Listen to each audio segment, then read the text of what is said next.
Alarm NBA DFS show with John Impemba and James Grande.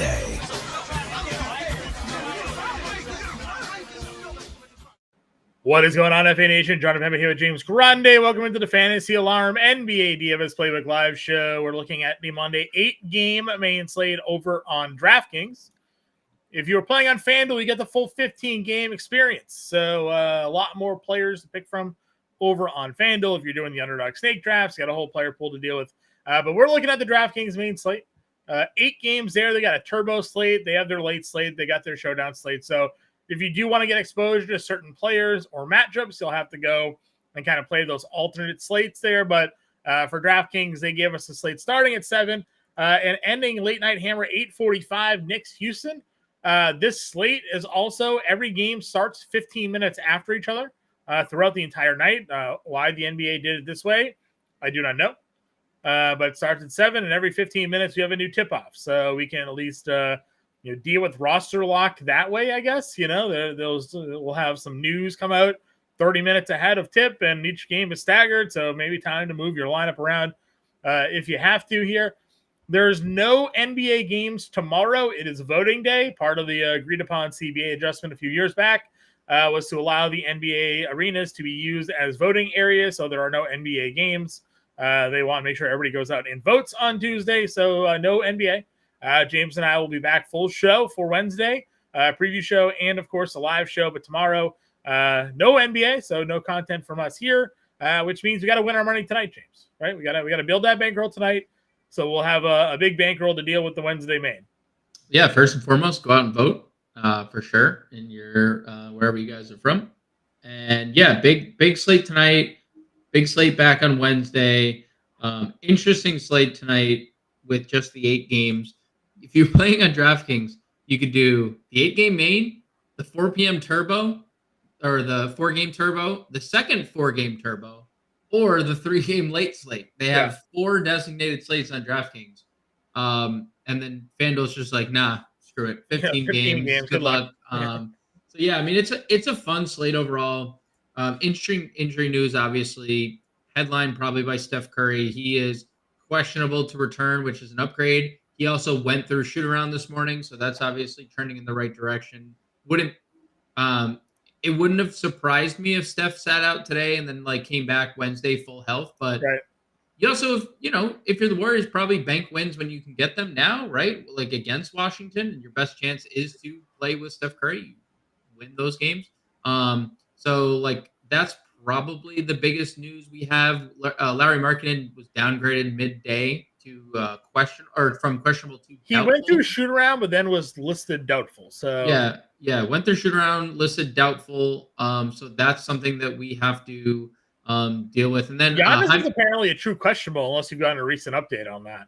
I have not. Nothing official. But this is a new issue. It's a new issue. I didn't mean to skip over Giannis. The adductor strain, pretty common suddenly out of nowhere. I think Zach LaVine LaVine dealing with an adductor strain as well. So definitely something to monitor. Cleveland in that game, and this is something you pointed out the other day, and maybe this tells us something, John. Cleveland's 7-point favorites right now. 6 open at 7 and 6 floating at 6.5, 7. So definitely, something to monitor. Jaime Jaquez Jr. was ruled out, the 6th man for the Miami Heat. He has an illness. So, we'll talk about the ramifications of that. Cam the Man leaning out, Hoarder out after leaving shoot around. Yeah, that's another news article that broke today. I thought he was out to be I figured he would miss to begin with. We've seen these illnesses running rampant around the NBA, and not many people being able to play through them, might I add. If you're, we saw Franz Wagner obviously leave both those games that he was ill in and missed one completely and then was ill in 2. So leaning on the Hoarder out. I wouldn't be surprised if they shift their starting lineup and Doug McDermott is not the starting 2 this game, and they do go the Keon Ellis route and just cut out the McDermott minutes totally. That was more, I feel a second leg of a back-to-back thing, as you mentioned. So we'll see. But yeah, some interesting stuff going around on this 8-game main. And if you do have questions about FanDuel and the 15-game slate, all 30 teams, don't be shy to ask, because we will answer those questions as well. Yeah, 100%. So we'll see where all of this obviously comes around and plays. To your Milwaukee Cleveland point, the Cleveland was on the second leg of a back-to-back in Milwaukee the other night, but they were 2-point underdogs in that game. Milwaukee was actually favorite despite being 1-4 to the 6-0 Cavs. And that game was competitive. It went down to the final shot. So to see Cleveland now home and 7-point favorites, I understand there's going to be more of a Vegas point swing for the home team, but that feels like a pretty big swing given the things. If Giannis, maybe it doesn't get ruled out here. So we'll have to wait and see how that plays. That game is part of the 7 o'clock. So that's the first game to lock tonight too. So we'll know. Just a plus for us here. Going on over to point guard, Trae Young is 10-3 home against Boston here. No Jaylen Brown for the Celtics. John Morant's $9,300. Dame is 89. Had a monster game in against Cleveland and Milwaukee the other day. We have Steph, De'Aaron Fox, Cade Cunningham, Jalen Brunson, and Donnie Mitch, your 8K and above grouping. Where are you when it comes to Trae Young tonight? We've obviously played a lot of him this season. Paid off some starts, hasn't done others. Celtics a spot where you're concerned, or you're willing to run him out there tonight? I mean, I'm going to say the same thing I always say. If Trae Young is making shots, he has as high a ceiling as anybody. So, and we've seen it happen on 3 occasions. He scored 30 points this year, 59 fantasy points, 71 fantasy points, 68 fantasy points. Like, he just has that ceiling. And on a slate where we don't have Jokic, we don't have SGA, we don't have like a lot of the stars. You can get to Trae Young. They are one of the few teams on the second leg of a back-to-back. He did only have to play 31 minutes last night. But, like, dude, there's just nobody that is putting up these types of numbers nightly. Like, where Trae on a nightly basis is the highest assist guy and also can contend with the most points scored every single night. And it's just the way that Atlanta is functioning right now. So I have no issues with Trae Young whatsoever. I have no issues with John Morant, whose minutes have crept up. 4 straight double-doubles for Ja, including a triple-double mixed in there. The assists have been great. The rebounds have been great. And the minutes are trending upwards. Lost out some time in both the last 2 games due to blow up. So like Ja, if there's no Giannis, I understand it's a very tough spot against Cleveland. Very hard to fade Dame at 8,900 if he's by himself, whether it's a tough spot or not. I mean, he's going to be more relied upon than ever in that spot. And he's played big minutes. They need a win. So if there's no Giannis, definitely interested in Dame. Tournaments only if Giannis is there. But, we know how good he can be when shots are falling. So Dame in tournaments, not really interested in Steph if he plays. It's fine. But I don't really have like a strong take other than it's fine. He has a ceiling, right? But he hasn't played in a week. How many? We saw his minutes capped at 27 so far. I know that Clippers game was trending towards the 32 mark that Steve Kerr set for him if he didn't sprain his ankle, but that doesn't feel like he comes back right away and then goes back to 32 minutes. Yeah, it's 32 when he hasn't reached it yet. So I'm fine in tournaments, just knowing he has a high ceiling. I'd be okay getting De'Aaron Fox. I think the one thing we know about the Kings is they just play their starters monster minutes. Starters plus Malik Monk just plays monster minutes. Yeah. So if you want to get to Fox, it's a tough spot, but you can't hate on minutes plus volume. And that's what De'Aaron Fox gives you. I think Cade is an interesting tournament play that nobody will get to. Obviously hasn't been as good as he was right off the bat, but hasn't really, the peripheral stats haven't really fallen off. It's just like the monster scoring numbers that he gave us the first 2 slates have. The Lakers are exploitable-ish. Currently defensive rating, they're 27th. Like, it's not like the Lakers are out here. They've been a net negative, but their offense has been good. So they're 5th in offense. They're 28th in defense. So it's one of the reasons why I think Anthony Davis, is one of the best plays on the board today because the Lakers don't really blow anybody out. And, on a slate, especially on DraftKings, where you're not getting the full field. And we'll talk when we get there, but at least as of now, like nobody's playing AD tonight. So I like to get leverage in tournaments, and I want to, play some Anthony Davis. So getting to Cade on the other side of that game sort of makes sense. And we think it's going to be a closer competitive game. And it's probably because Cade Cunningham has a big day. Because if Cade doesn't have a big day, well, they're not stopping AD on the other side. It might end up being a blowout. And I think, what is that, a 6.5 spread right now in that game? Yes, but it opened at 6.5. It's up to like 7.5 on most sports books. So something to watch there. Brunson versus Houston's 8,300.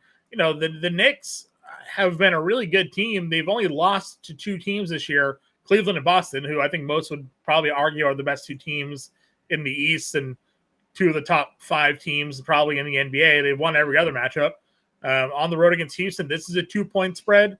The minutes are going to be there for 38 minutes in a competitive game, and that's what Vegas is suggesting this game will be. So we have possible ceilings. He just went for 31 minutes against Detroit. So, getting Brunson back to where he's at. Then again, Donovan Mitchell, if you want to go there, you can. He had 41 fantasy points. The 30 actual, again, is great. We're kind of waiting for him to get a full game together of like all of the statistics. 8,200 for 41 fantasy points is just the value-ish of what he's at. Like that's 41 fantasy points is where you're good for 5X. I feel like there's a higher ceiling potential for him. But this is a guy that was 89, 87 to begin the year. Now he's down to 82. So the value's coming, as the matchups get there. It's the Devin Booker thing, right? Like he's scored 70 in a game. So like if you want to play Donovan Mitchell, salute. He is very good at basketball. Agreed. Mid-tier options for us here. Any notable standout?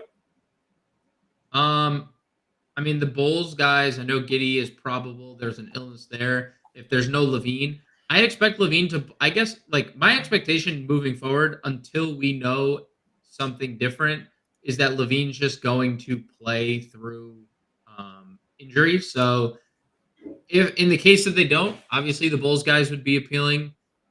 They're very good fantasy point players with Levine, and then obviously you take off the team's leading shot taker. They would be elite. Derek White is super safe, and there's a ceiling. Two of the 3 or 4 best players on Boston is not there, right? And you said this on the show last night. Like 41% for the year. It's because he shot so well out of the gate. He has not shot the ball well the last 2 games, and you have to love the volume with no Jaylen Brown last game, right? 17 shot attempts, 13 threes.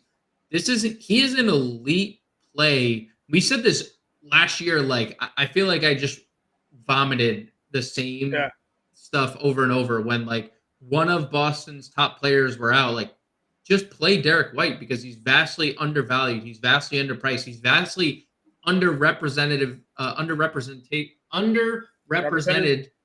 in ownership, like clockwork. And 33.5 fantasy points is 5X, something that he is giving us, like we're saying, even with poor shooting nights. Right. And, so he hits 2 more threes or 2 more shots, and now he's back to shooting 40%, and you have 7-8 more points there, Yep. Yeah, and I think, like, that just presents the 50 burger is coming, especially no Jalen, no Porzingis. Because he's back to a steal and a block per game. Yep. Defensive player, a first team all defense last year. Right back to the steals and blocks per game. 3 blocks versus Detroit. You had 2 versus Charlotte. So definitely some nice upside for him. I like Tyler Hero tonight at 6,600 in this spot against Sacramento. Mentioned Colin Sexton. If the blowout happened, he only played 26 minutes. I have to hope. I'm hoping that he'll play 30 plus with no Clarkson. It's a pace-up spot against Chicago. Everything here looks good for Colin Sexton from a usage standpoint. No Markkanen, no Clarkson. Hopefully the minutes will be there. Again, I would be fine, right, just testing this out in tournaments tonight. Yeah, it's exactly that. It's a tournament play because he does have a ceiling. We just haven't been able to see it. Utah's the last win. They're the last winless team in the NBA. So, maybe tonight they beat the Bulls. There's another one that right now I'm showing 1%.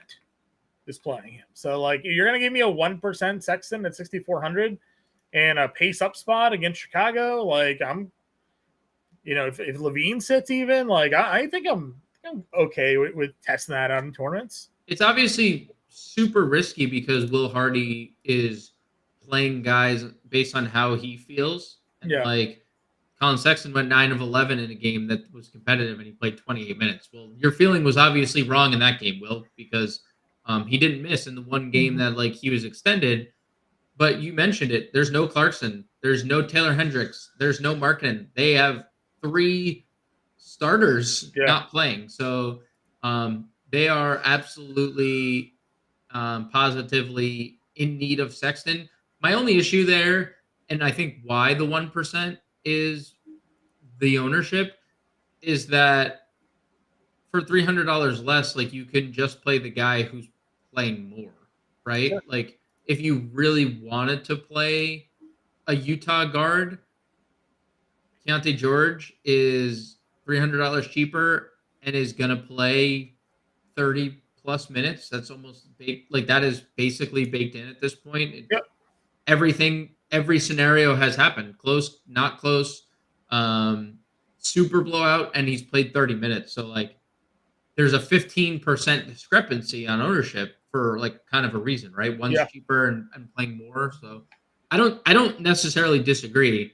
But I do, while this Utah mess is happening and like their rotations are just so fluid, the one thing we can say about the rotation is Keontae George is the only one that's Markkanen's out.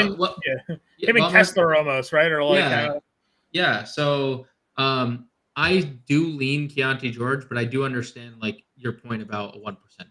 If Curry's back, do we think Podziemski gets his minutes cut, or do you think he's solidified here? He's been really good.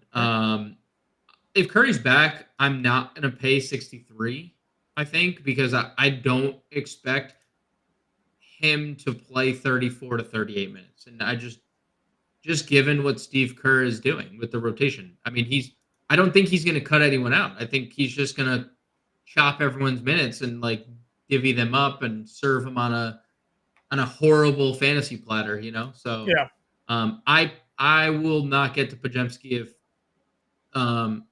Curry is in. I'll just wait and see what happens.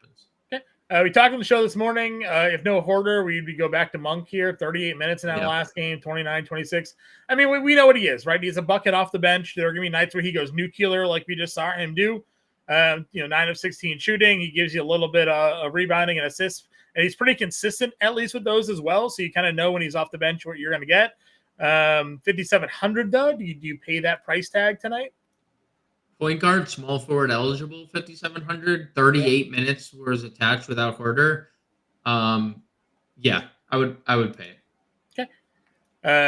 We got Ivy in that range. Daniels as well. Drew Holiday was getting some love earlier today. What are your thoughts here? He did play 35 minutes in that game. There's no Jaylen Brown tonight either. Any interest in Holiday at 54? Yeah, I don't hate him. I think it's an interesting way to, him and Peyton Pritchard are essentially getting the same ownership, right? Yeah. I would suspect, like, by the time roster lock comes around, more people might play Pritchard, just given what he's done off the bench and, like, the hype around him. And, like, he's younger, and we saw him get the minutes over Holiday in that Indiana game. But, like, Drew Holiday, elite at basketball. Drew Holiday, for maybe the first, 9 games of the playoffs last year was Boston's best player. Right? So, when they need Drew Holiday to turn it up, he can turn it up. 5,400 for a guy who did finally play. We've now seen him play 35, 30. We were worried about the minutes. Not worried about the minutes in any capacity for Drew Holiday right now. So, I think that's a great play. Him again. I don't. At the end of the day, you might lean Holiday over Pritchard if you're deciding between the two. If you think the game can stay close, right? If you don't, then Pritchard's the play because then we're getting fast PP team to himself end of game scenario.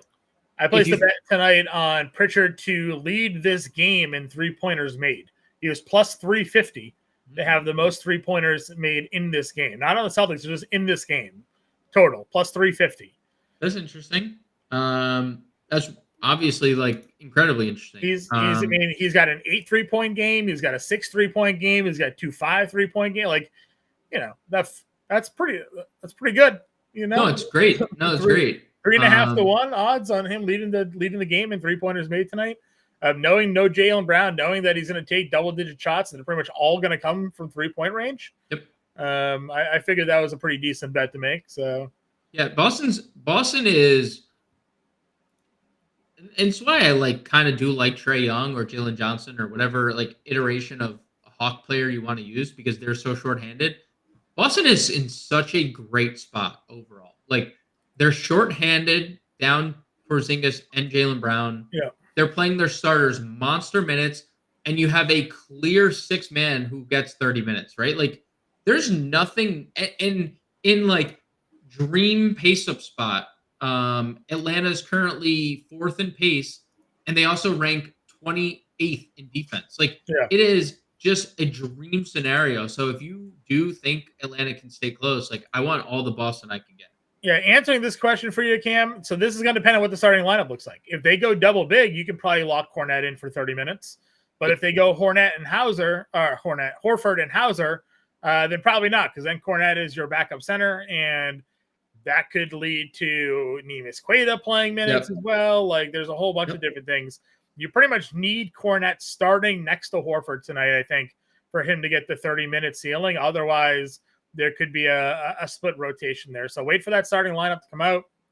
There's 7:45 start tonight for them. So hopefully we get it before roster lock. But that's kind of where I'm at with Kornet here. He's got to be in that starting lineup for the minutes to be there. Otherwise, who knows? It's Joe Mazzulla. He may not even play Kornet. Like it's just we have no idea what's going to happen there. So agreed. All right, any other guards? We kind of worked our way down the list again. Pritchard's 5,200.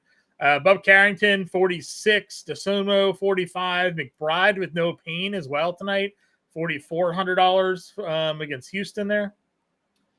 Yeah, I mean, I think Bob Carrington is a perfectly fine play. Another Washington Wizard that, like most of them that we're going to talk about, is kind of bulletproof in terms of minutes because he's going to play. I mean, he played 37 minutes in a 20-point loss. They are big dogs at home without Kyle Kuzma against the Warriors. They have not been great. I mean, they did beat Atlanta in the back-to-back games, but they've been blown out in the other 3. The Warriors have been the best defensive team in basketball, or second best defensive team in basketball. So it's going to be tough for them to score, but he's been real. They're one of their first-round picks, one of 3, and he's very good peripherally. Needs to be more consistent scoring. But I do like Bob Carrington, 46. Io is in play for me if there's no Zach LaVine, because if LaVine plays, I'd rather just play Carrington and the minute ceiling. I don't think Io with a fully healthy Bulls team has that minute ceiling. McBride is fine, but again, another scenario that I probably just pivot to Carrington. Okay. I think the only other thing for me that would pique my interest a little bit is if the Kings insert Keon Ellis into the starting lineup. There's nothing that's suggesting that. That was the expectation, though, before last game. Like, he started all last year. The defensive numbers are obviously really good for him. Yes. But he doesn't really provide great offensive upside. And I feel like shots are going to be pretty – I feel like there's a low floor with him if he's not going to give you the 4 stocks, the 3+ blocks and steals. Because he's – at best the 5th option he starts, right? Like, pretty much everybody else on that floor is going to shoot before he does. So it's a fair point. I just think that there is, like, we saw the 27 minutes from him off the bench in a game that Malik Monk also played 37 minutes off the bench. Right? He's also $500 more than he was in that game as well. Correct. Right? It's a fair point. He was hitting 5x at 19 and 17 at 35. They got him up to 4K. You need 20, which means he needed 5 blocks and steals in that game to get there. Okay. So, all right, shooting guard. Donnie Mitch we talked about. Jordan Poole 78, Jalen Green 76, Cam Thomas I don't know if you saw the stat. Cam Thomas leads the NBA in fourth quarter scoring this year. Most points by like 20 points. Go bet the Clutch Player of the Year award now. Go bet it. Cam Thomas had that monster game, 32. Bet it responsibly. Bet it responsibly. Yeah, exactly. Talk shooter, all right. And a lot of these guys are dual positional eligibility. Are you looking to spend up at shooting guard? Not really. No. I mean, they're all fine in tournaments. Like nothing bad to say about any of them, but I'm not. Nothing really moves me. I mean, I talked extensively about Derek White. That's probably the first place that I moved by. Yeah. And then after Derek White, it's probably like you can get to Jaden Ivey at 59. I think he's perfectly fine. I think Bilal Coulibaly is someone you and I both have really liked the leap from, especially offensively. Well, remains to be seen if he can get it going offensively in this game, but he did it against Miami in a 20-point loss where they only scored 98 points, and there's still no Kyle Kuzma. So, like, no reason to think he's not super aggressive offensively again. And then it's just like a bunch of guys that I think look pretty similar.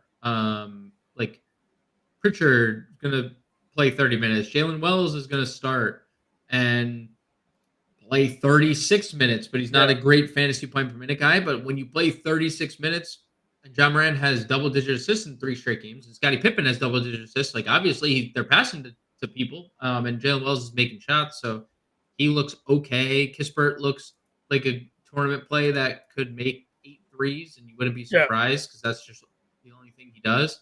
Not like overly enthused by this position in general. You know what I think is interesting for Cleveland tonight is that both Dean Wade and Karis LeVert are questionable. Wade had been starting for them. Sure. Obviously, LeVert missed last game, but if both of those guys end up being out,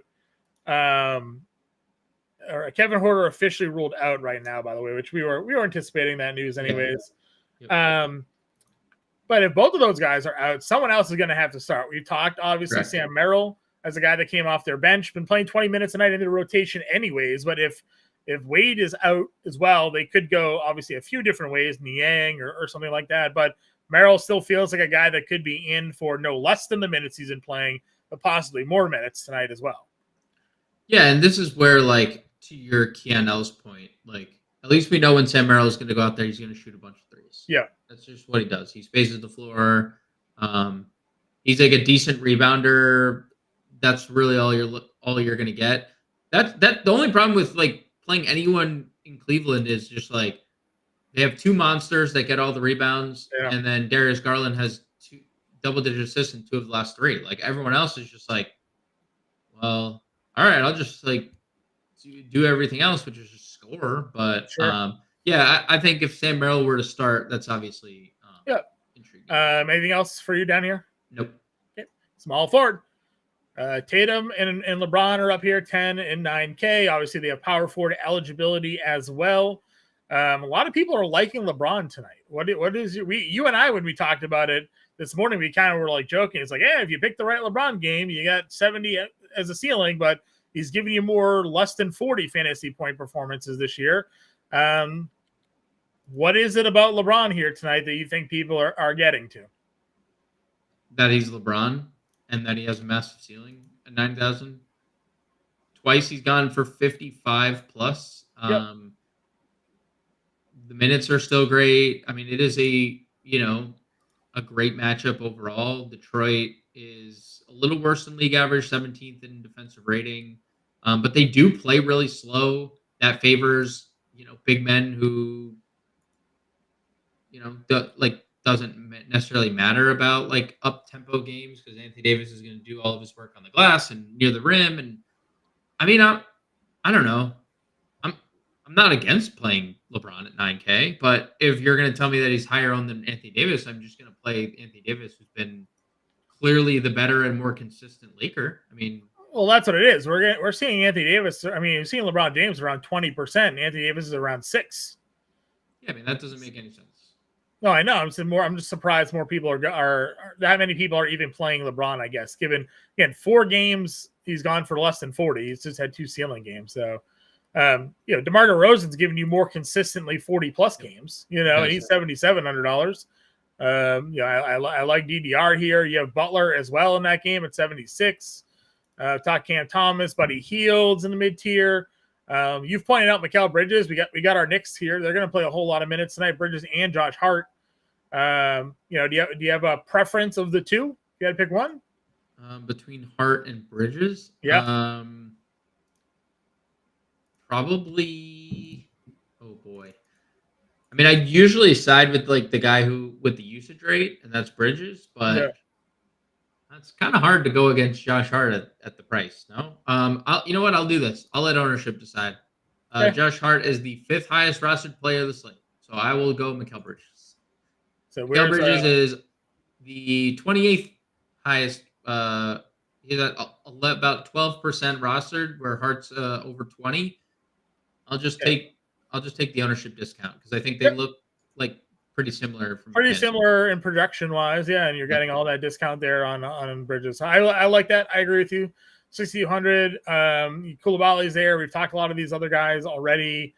We chased Tari Easton's points at 4,800. No, I mean, like, obviously he has as you can see, very high ceiling. I think the most important thing was, like, after all the limitations he faced last year, that he is fully cleared and able to play 35 minutes, but I don't know where the minutes would repeat itself, like with Şengün only playing 21. And that's the thing. Do you think that Towns puts Şengün in foul trouble? We know Şengün is a guy that can get into foul trouble. I mean, I think conversely, it can happen to Towns as fast or faster. Towns has like 5 foul games and one that he already fouled out of. And sure. So I think, like, I'm not really going into it with the thought of like instant foul trouble, because either one of those guys could have 2 fouls in the first 3 minutes and you're dead. You're drawing dead. Sure.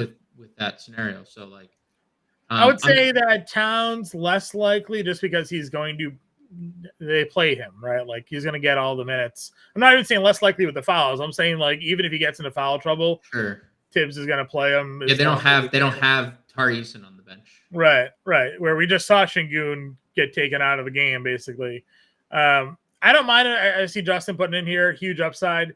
Yeah, he's always been a tournament play. Again, he's much more likely to play 18 to 20 than he is 35. Big news. Giannis is out. Well, we knew it, right? We knew there was something weird going on with that line. Giannis officially out tonight. That is bad for Milwaukee. That is bad. Maybe his last game ever as a Buck being played over the weekend. Big off day tomorrow. Maybe they trade him. Wow. All right. So now you have Dame, obviously, in a team by himself. Bobby Portis likely moves into the starting lineup. Brook Lopez gets a usage bump. Gary Trent might take more shots tonight. Changes the landscape of that matchup. I mean, it changes the landscape drastically, because you're like, it's already a bad. Obviously, it's been now they played Cleveland really well until the fourth quarter. And even in that fourth quarter, Lillard hit the go-ahead shot and they lost on a game winner. But unless Dame is just absolutely flamethrowing, I'm not sure how this game stays competitive. At the same time, you just have to look at it from not that perspective, right? Like, you're taking one of the 3 highest usage rate players in the NBA off the floor. Yeah. And now there's just so much for everybody else. It's just hard to ignore. Even though it's a tough spot, like, I'm going to load up on Milwaukee. I'm going to have Dame. I'm going to have Portis. I'm going to have Trent. I'm going to have Brolo. Because if that game does stay competitive, those dudes are going to have monster games with no Giannis. So, I mean, I wish this wasn't the spot that we're in, that Giannis is like missing. And I wish there was like a different scenario where, like, hey, Giannis missed like the Washington game, where like, but it is, I mean, so this year, John, it's a 62-minute sample, right? So we're not going to have like big data. 62 minutes Dame has a 37% usage rate. Bobby Portis has a 27% usage Yeah. rate. It is all those two. When you look at like Brook Lopez 16, Gary Trent 14, Taurean Prince 9. Like that, those are the usage rates out with Giannis off the floor with the rest of the team. Dame's at 1.5 fantasy points per minute. Portis is at 1.1.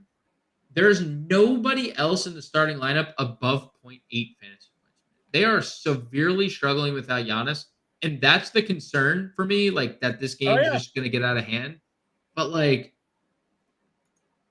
why would we? It's a tough thing because you know that this game is now like far less attainable for Milwaukee without Giannis. But man, what do you want to do? I know you're usually this. I know my answer because I know you are the guy. You are typically like, it's a bad situation. I don't need to play him, guy. Yeah, it's they're gonna get run off the floor. Like Cleveland's been really good. They're on the road against the best team in second to best team in the NBA, one of the best teams in the NBA. They are the number 1 seed in the East right now. Like they were at, like to your point, they pushed Cleveland to the brink in that last game, but Giannis went for 34, 16, and 9. They don't have that. This is a money ball. They can't rebuild him in the aggregate, right? Like they need that guy on the Hatterberg's not playing tonight, yeah. So that's great. Okay, Bobby Poe's going to come in the floor, and maybe he'll give you 18 and 8 tonight or something like that. That ain't enough. It's not enough. And they're going up against Evan Mobley and Jared Allen and Mitchell and Garland, and like that's not enough. Tell me what the spread moves to. It's got to be 9.5 now, right? Like it's still at 7. Yeah, I've been refreshing my page for like. I mean, unless you're telling me that Giannis movement was built in, and it's 7 was the assumption there with Giannis. I guess that could be a thing. But I'm going to look at other sports books just to like make sure. But it's 9.5 on FanDuel. Okay, yeah, so that's what I said. I nailed it right on the dot there. That doesn't really surprise me. I'm not even really seeing like any major ownership bumps to any of those guys, even with Giannis out yet. No, it could obviously makes me want to play them more. That makes me want to play them more. I don't know. Maybe. Portis is also like 5,800, so it's not like he's even 5K. Like you're still almost paying his ceiling premium right now. So Merrill and Blow-Around, like I said, Merrill might start anyways tonight, depending on what happens with LeVert and Wade. It's tough. It's tough to know what to do here. We'll have to maybe see how things adjust. I'll say this: it probably puts more ownership back into Anthony Davis because Giannis was getting some ownership love. Yeah, it does. Probably more to Tatum. I mean, more to just like the available spend ups in general. Yeah. I will per dollar. Bobby Portis is the best buck on the slate. I don't even think that's really debatable. Just $5,800 power forward center who we know has a really high ceiling. So I would say if you're playing Milwaukee, you can't really like load up on them, but Portis is, I think, we'll get to the power forward position, but I think Portis is the best play. Where else do we want to go? As Cam the Man, I just say James Grande is a big Portis guy. Facts. I am. Facts machine. Former Chicago Bull great Bobby Portis till he punched Nikola Mirotic. Salute to Nikola Mirotic.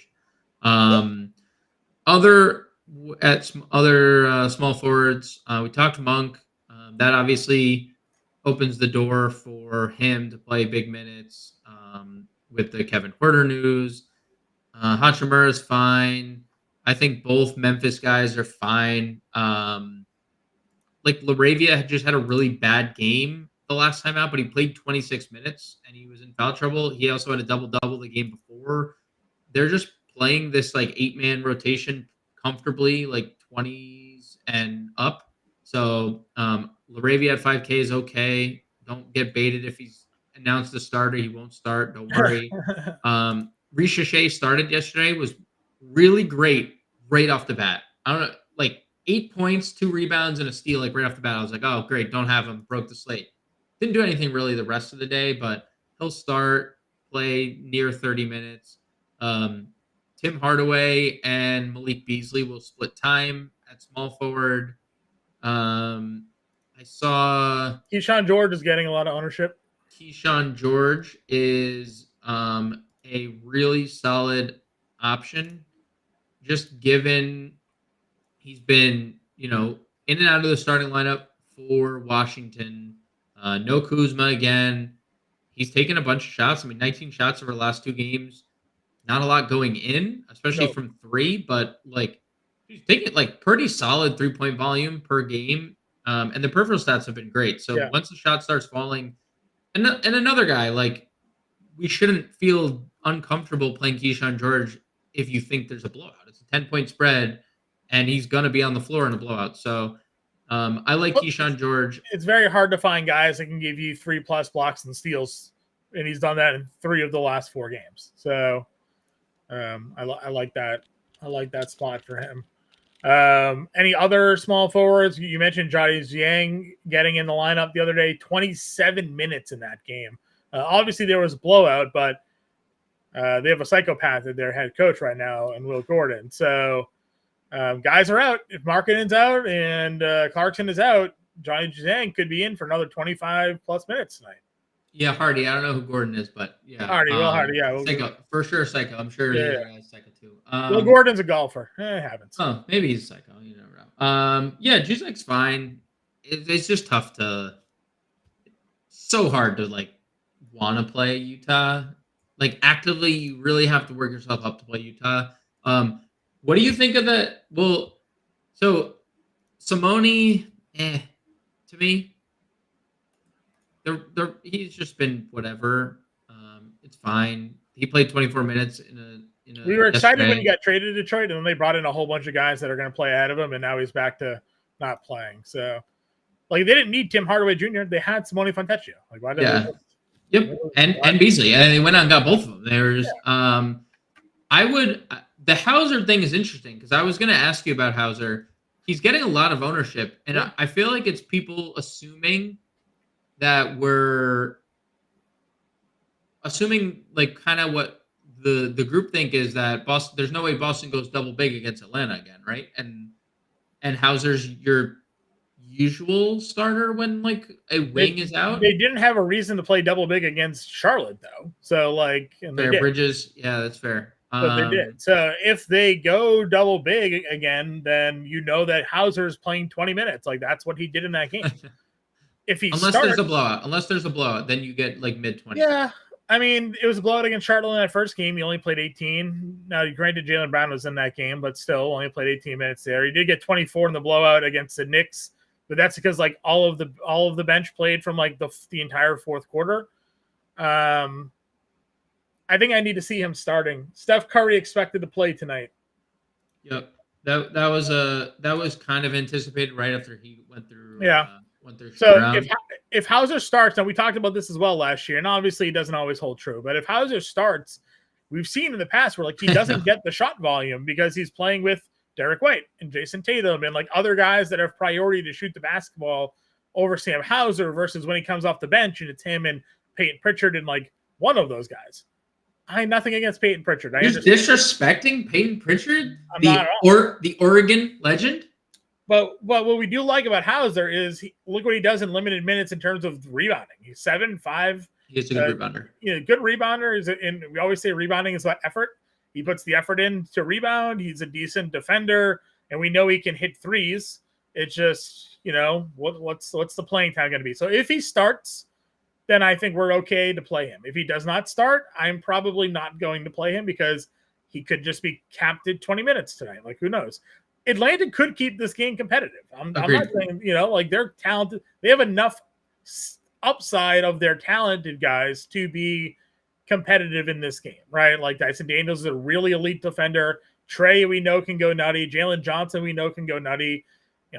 They can keep this game somewhat competitive. Capella, like they have a Okonkwo back tonight, I assume, right? Has he been ruled out yet? So no, they just ruled DeAndre Hunter out. Algonquin, like I told you that yesterday. I think that he's just not playing on back-to-backs right now because he missed the preseason. So yeah, Onyeka Okongwu is available. Yeah, so I mean, Atlanta at home could certainly keep this game close enough that keeps Hauser to 20 minutes on the bench here. So sure.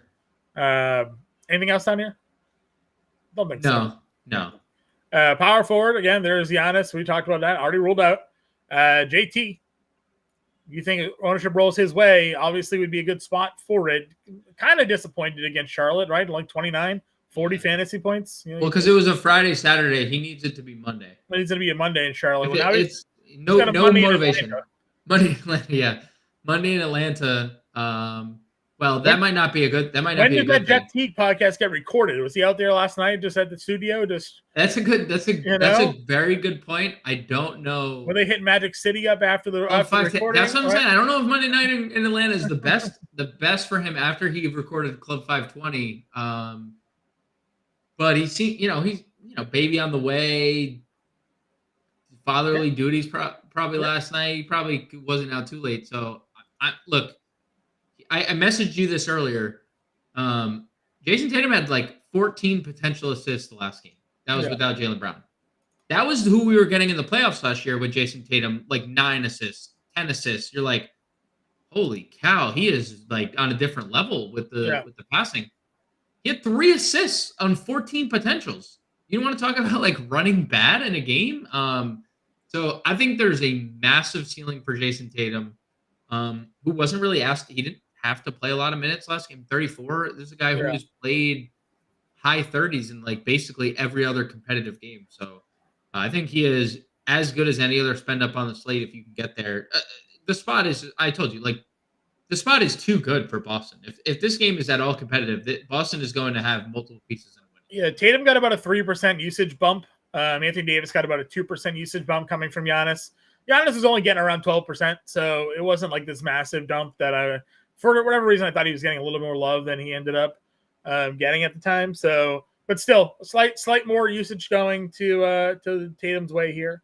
Ownership. You're talking about usage, right? Yeah, ownership. Yeah, sorry, usage rate rather. Jalen Johnson, a guy we've played a lot here. Again, I'm not afraid to go in this matchup against Boston. No. That's fine. No, I mean he has another guy. Slow start. Insane ceiling. Now gone for 54 plus and 3 of 4 because he can do quite literally anything on the basketball court. I said it on the show. I think Boston's in trouble with him specifically if they decide to double big. I don't think that's a good matchup for them. Maybe more advantageous to have Tatum at the 4 and Hauser in your starting lineup just to try to match athleticism with Jalen Johnson. Tatum's super athletic. I don't even think Tatum comes close to Jalen Johnson's athleticism, despite both being Duke legends. So, yeah, I mean, I am definitely in on Jalen Johnson. That would probably be my preferred play between him and Trey. If you are interested in playing multiple pieces of Boston and you want to run it back with somebody, I think Johnson just fits better. Yeah. But yeah, 8,200, not scared off Jalen Johnson in any capacity. No, I agree. So you got him down there. DDR I've talked about. Where are we with Triple J? Power forward only, Jaren Jackson Jr. I kind of love Jaren Jackson Jr. tonight, John. Not going to lie. I do. The minutes are great. Those are back up. The rebounds are what they are. But you know what Jaren Jackson is doing again, John? Because he's playing power forward again? Shooting threes? He's getting stocks. The steals and blocks, right? When he won his Defensive Player of the Year two years ago and he was getting all those fake blocks and steals, I mean, he was playing power forward. Last year, they asked him to play center. He was like, yo, please get me a center. I've had Steven Adams for the last, handful of years, taking off, where I can just kind of float around and block a lot of shots. Well, that's what he's doing. 2 of the last 3 games, we've gotten 3 steals. 2 in the last 4, we've gotten 2+ blocks. And as the minutes go up, I mean, he has an elite usage rate without Desmond Bane. And I said it on the previous show, and I still stick to this. 7,400 for Jaren Jackson is too cheap when there's no Desmond Bane. it's John Morant and Jaren Jackson, and then everyone else in terms of shot volume. Like those two are far and away like the guys that will lead them in usage rate. I did a bunch of underdog battle royal drafts today and get Jackson in round 4. Like every time, like click. Like I'll take that 40, 50 fantasy point upside right there in round 4 all day. Yeah, and in that format, 50 is like really realistic with how many blocks and steals he can rack up. Yep, agreed. So I thought that was a great value to get him at. How do you now evaluate someone like Evan Mobley, who just is not having to deal with Giannis today, right? Like it helps. He went 14, 7, and 5 in that matchup against Milwaukee last time out. Now he's got Bobby Portis, not Giannis. Do we give Evan Mobley a more of a look? Do you give Jared Allen more of a look now? Like, how do we approach the Cleveland front court? Because listen, Giannis and Brolo is also kind of equally to the task defensively. Brook Lopez is a pretty elite defensive center. We know what Giannis can be, but now they're missing one. Yeah, I'm good with both members of Cleveland's front court. They're both. It just all depends on your view of the game. Because if you're playing Cleveland, then you should probably be playing Milwaukee too, right? Just given how shorthanded they are. So because you're not playing Cleveland with like the thought of, well, I can get them and it's going to be 70-45 at half, and then I'm not going to get a fourth quarter. You're thinking I'm playing Cleveland and it's like 62-55, and Dame and Portis like put the team on their back in the first half. So, that's how I would approach Cleveland in general. Yeah. To your point, by the way, just check the rostership for Milwaukee. No one's there, man. It's like 6% on Dame is the highest that's on the floor. So. Dude, I mean, look, I am under like in my brain, I fully comprehend how good Cleveland's been and how good they can be and likely will be against a team without Giannis. But if you are telling me that I'm going into a roster lock without Giannis and Dame is 6% rostered, I will be playing Damian Lillard, and it's not even I don't even need to. I'm not going any further than that. I'm just going to play him because he has an insane. Like, I get it, but I'm not going to pass up a 6% Damian Lillard without Giannis at sub $9,000. I just won't. Sure. He's even less on FanDuel if you're playing over there. 3% at 8,600 on FanDuel as well. So. No one's playing these Bucks. They're all worried about the blowout. John Collins, I think, again, is in a really great spot. The fantasy point per minute has been out of this world, well over a fantasy point per minute on the season. I just want to see him play more minutes. Can we get a competitive-ish game for John Collins here tonight? No. No. No, I mean, we can.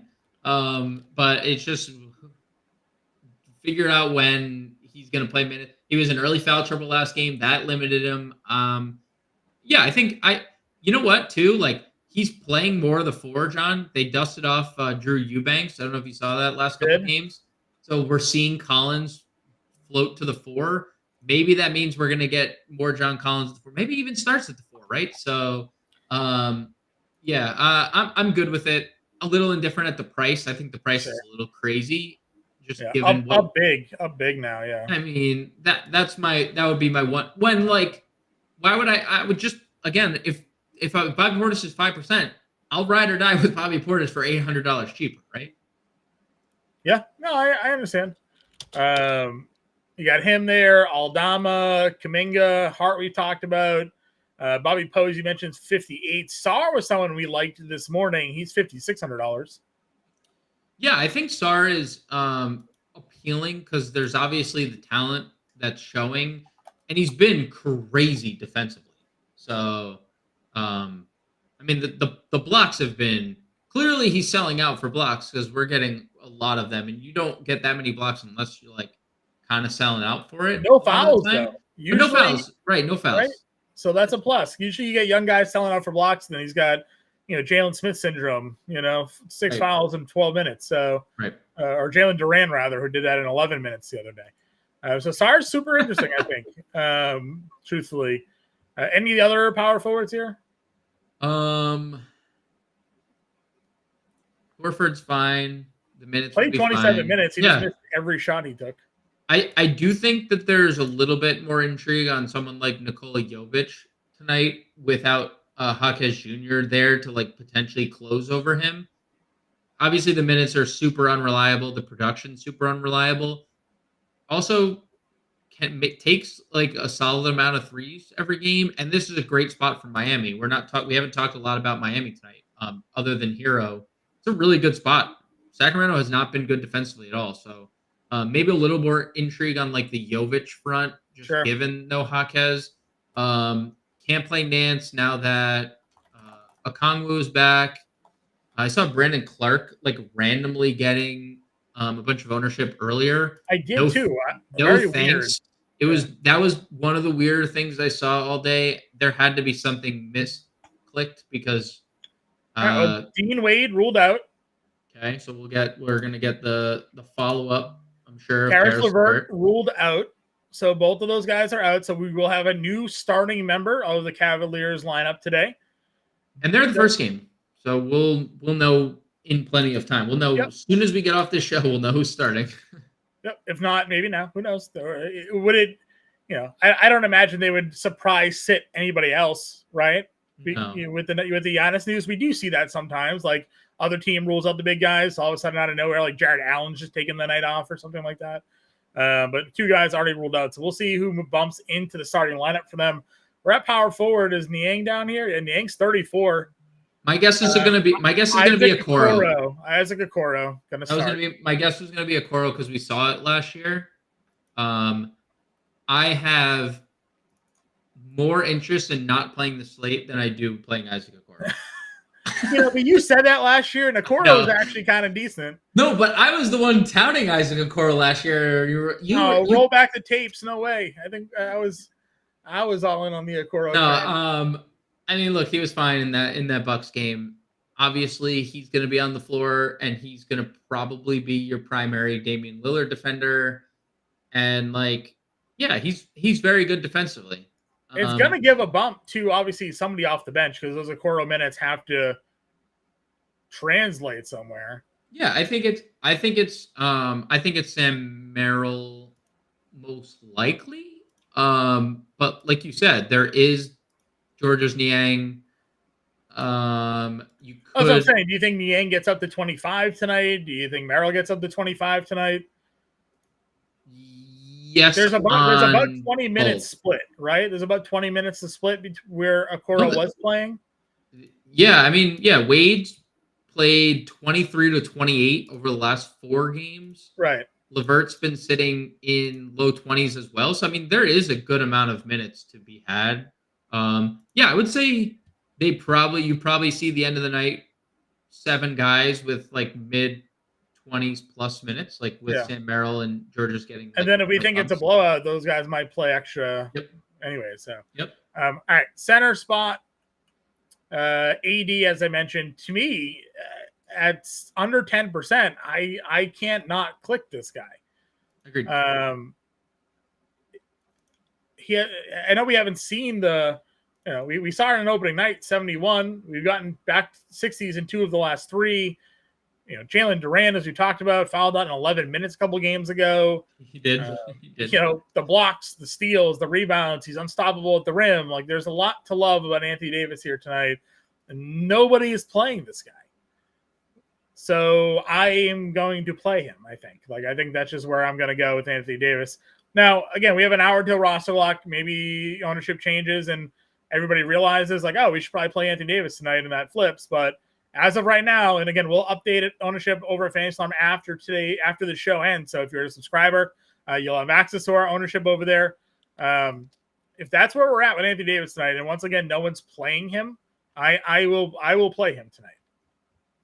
I don't really have much to add other than, he's been one of literally the best players in the NBA. I'm not quite sure why nobody wants to play Anthony Davis. I guess it's just maybe the positional side of it where everyone currently, and even when you look at the update, is still playing Luke Cornett. So because Anthony Davis is center only, you're only going to get so much ownership on a guy. We did just get another ownership update, by the way, and scratch everything I said earlier about nobody playing the Bucks. Everybody is now playing the Bucks. Probably poured us up to 43%. You know, so there's a delay with the updates. You know, that happens for us here. But Lillard now your 5th highest roster player on the slate. Bobby Poe your highest roster player on the slate. Gary Trent in the top 10 as well in ownership now. So everybody has realized where to go. So everything we said about nobody playing, the updates have come through. Technology takes a few moments. Everybody's in. Everybody's all in on the Bucks tonight now. Yeah, I mean, like that. That's why, like I said, I was like so definitive. Like, if no one's gonna play the Bucks, I'll be strong. I'll be the one. I'll take the bullet for everybody. I volunteer tribute. You know? But like, that's not the case, and ultimately, I didn't expect it to be, but it was a fun 2 minutes while I was the only one playing the game. I'll tell you this though, still nobody's playing Anthony Davis. So there's still nobody playing Anthony Davis because still everyone playing Luke Cornett. So and Towns actually. Towns is getting around 20%, which makes sense. 65, 53 the last 2 games, including one game where he only played 27 minutes. I know you're a Şengün truther, so when I say like Şengün can get foul trouble, and you're like, well, Towns can get in foul trouble too. Sure. But Şengün gets in more foul trouble than Towns usually gets in foul trouble. So, Towns gets in foul trouble playing against Cleveland and Bam, so a little different. So Towns at 8K. I also like Nikola Vucevic a ton tonight. I don't think Utah's going to, I mean, I get it. Blocker Kessler is going to be out there. Okay. He's not going to chase out Vucevic to the perimeter, and Vuk has been a monster. So you want to plug him in at 79, like sign me up for that. I like that. I like that a lot. So there's a couple of centers you can play up here if you're spending up. Yeah, I mean, outside of AD, as you mentioned, even like Sabonis obviously has the nightly triple-double, Şengün, Towns, Vooch. It's a very loaded top tier. And I'm not a fan of Sabonis defensively either. So like, if you wanted to run it back with Bam after his best performance of the year, you can do that. Sure. They're all in play. Yeah, the Bam thing for me, I guess, is like if Keegan Murray's going to keep getting double-digit rebounds, like there's like you don't account for that, right? You think it's just going to be Sabonis getting 15 and there's going to be rebounds about, but they're going to have 2 guys starting to get double-digit rebounds. That swallows up a lot of opportunities there. Again, got Mobley down here, John Collins, we've talked about, Walker Kessler, again, is getting the minutes, as more consistently than anybody else. Ceiling game out of him, big double-double with 5 blocks against Denver.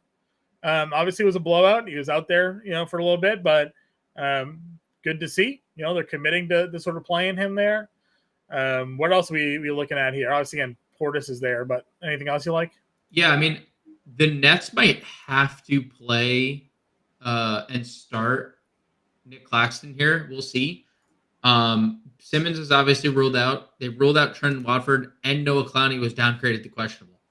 Darren Sharp also out. They have literally nobody else. So if Clowney sits, they are required to play Nick Claxton extended minutes. So we'll see probably somewhere between 26 and 28 minutes. And every time he starts getting extended, there's a serious ceiling. So Claxton, Portis, Sarr, as you mentioned, Brolo will be the forgotten man amongst. So he is. Brolo 5%, while everybody else is like 40%. And like, I get it. Because, aging, but obviously more shot volume. The minutes will still be there on occasion and will need to be there tonight. He played 35 in that last game. So a lot of blocks again. Like we're getting the Brolo blocks from a couple of years ago where he like randomly almost became defensive player of the year. 4 of the 6 games he's had at least 2 blocks. And in one of those games he had 2 steals, or one of the games where he didn't, he had 2 steals. Yeah. So in 5 of the 6 games he's played, 5 of the 6 games, he's had multiple stocks. That's who he is, and he can score. So always forgotten. He could go for 40 tonight at 5,700, right? I don't think he's better than Portis. No. Like if you're picking, Portis has multi-position eligibility and is just per minute better. from a fantasy perspective. But when you're just looking at it from ownership, there's obviously leverage going to Rolo over Portis. Agreed. Like you said before, though, there is Sar, who's kind of Brolo light at this moment, right? Like you're getting all the blocks and steals and kind of similar offensive output from him. I don't really have much interest. Anybody else? Is there someone else that you would play as a value center tonight? I mean, Cornette, obviously. Assuming he starts. Yeah, I mean, he's still projected, even with the updated ownership with Milwaukee, he's still the second highest rostered player behind Bobby Pope. Yeah. So if he doesn't start, I bet that drops though. I think I'd agree. I largely agree. I think you'll see Cornette and Hauser ownership flip. Yep, and Bobby Portis go up even more because like anyone that wasn't playing Portis in the center spot can now just slide him there and like figure it out elsewhere since there's not like the forward or the center value like there is at forward. It's just Cornette, and it's really contingent on him starting because, like you said, if he doesn't start, like things start getting weird for Boston where Mazzulla not only wants players to fight on the floor, but he wants to try out like new random things and rotations. And Neemias Quaid is all of a sudden starting tonight. You never know. On FanDuel, Portis is also over 40% tonight, but he's also only $5,400 over on FanDuel. So some cheaper options for us there. So, all right, let's build here, sir. You're where do we want to begin? Bobby Poe, I guess. You seem pretty much set in on Portis. Yeah, I'm set up. Yeah, set on Portis. Okay. And I want to play Anthony Davis. Like you said, I mean, why 5% AD tonight? Like, dude, he is consistently had the highest ceiling on the slate. We're still not getting $11,000 Anthony Davis. He's averaging 6x his price. Yeah. So he can still play Cornette if you want. I mean, right now we expect him to be the starter. He's 3,900. Yeah, if we want to play both, that's perfectly fine because I think we want to get Boston into Orlando. Yeah, we want some cheap guys there. Do you want to go Pritchard or White here or both? I don't know if you want to play 3 Boston or not. So I would play 3 Boston without a doubt.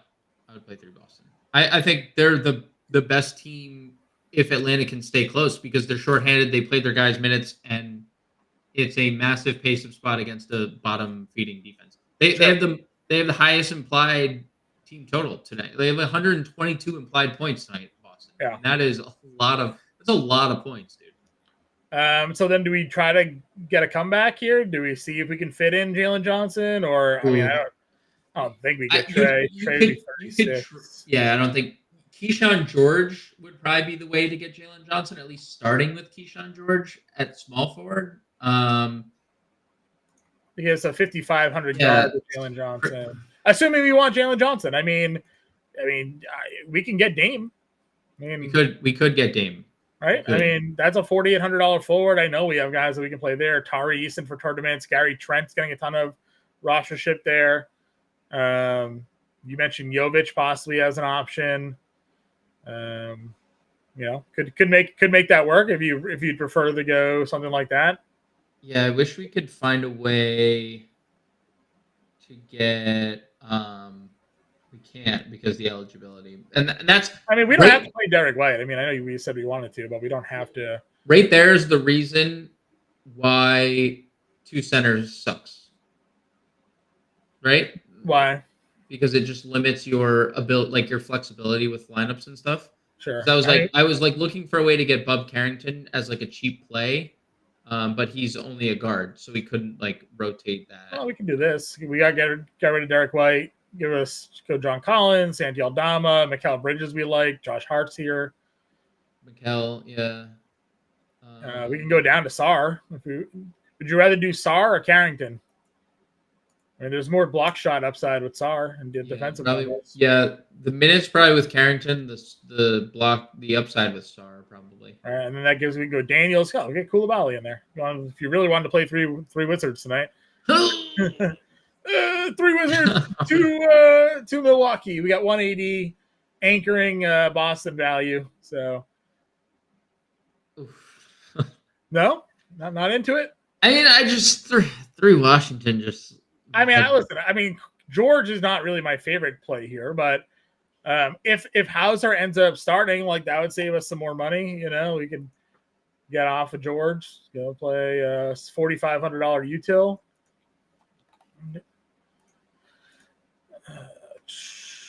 45 util. The sumo is fine. Just come, you know, he's gonna get minutes versus Utah. McBride 44.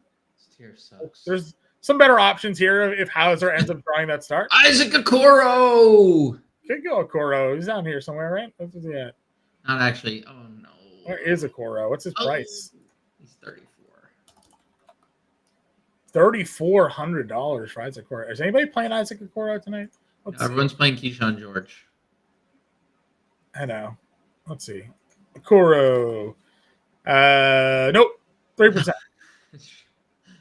I am shocked. There it is. 3% Okoro. I am. Call me. What is it? Riddle me shocked. Is that the catchphrase there? Something like that. All right. I'm good with this. This is fine. We'll go back to Cornette since at least for now we think he's starting. Yeah. $4,100 small forward, right? He's not a small forward. He's just a forward. It's George. It's George or Hauser. Those are your picks at that price. Or Duncan Robinson. All right. There we go. Pritchard, Koulibaly, George, Portis, Davis, Lillard, Sarr, and Cornette. We got 3 Wizards. Yes, I know it's gross, but they're going to play a lot of minutes, so just trust the process. Portis and Lillard going with that Cleveland. No Giannis stack. Davis is our big spend up there. Playbook is out by Cody Cook. If you have any questions, get us in that Discord. Follow us over on Twitter. Good luck. Again, no basketball tomorrow. We'll be back Wednesday.